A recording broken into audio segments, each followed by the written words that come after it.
Guys, welcome to our back channel প্ররিতম। তো এই দেখো মা কি করছে। কি করছো মা? নেল পালিশ পরলাম একটুখানি পায়ে।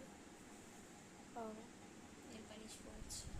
মা এখন নেল পালিশ পরছে আর আমি এখানে দাঁড়িয়ে দাঁড়িয়ে একটা ব্লগ করে নিলাম। তো শরীর ঠিক আছে এখন? আগের থেকে ভালো আছে।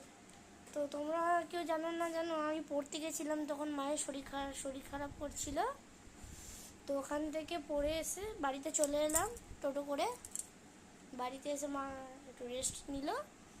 তারপর 10টা সাড়ে 10টার খুব সময় খারাপ লাগছিল সত্যি। এমন শরীরটা খারাপ লাগছিল না, মনে হচ্ছে যেন আমি মাথা ঘুরে পড়ে যাবো। ঘেমে ঠেমে গেছিলাম, শরীর খুব অস্বস্তি লাগছিল। তো বুঝতে পারছো কত শরীর খারাপ হয়েছিল। তারপর ওখান থেকে টোটো করে আসলাম, আমাদের পাড়ারই টোটো করে। এসে একটু মা রেস্ট নিল। ভালো লাগছে, রেস্ট নিল। আমি বসে বসে টিভি দেখছিলাম তখন। তারপর বাবা এলো। এখন অনেকটাই ভালো লাগছে। বাবা এলো। তারপর মা তখনও ঘুমাচ্ছিল। সাড়ে 10টার সময় উঠলো, খাওয়া দাওয়া করলো। আর এই এখন নেল পালিশ করছে, তাই তো?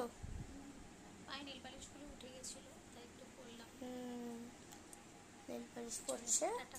টাটা। লাইক অ্যান্ড সাবস্ক্রাইব করে দেবে।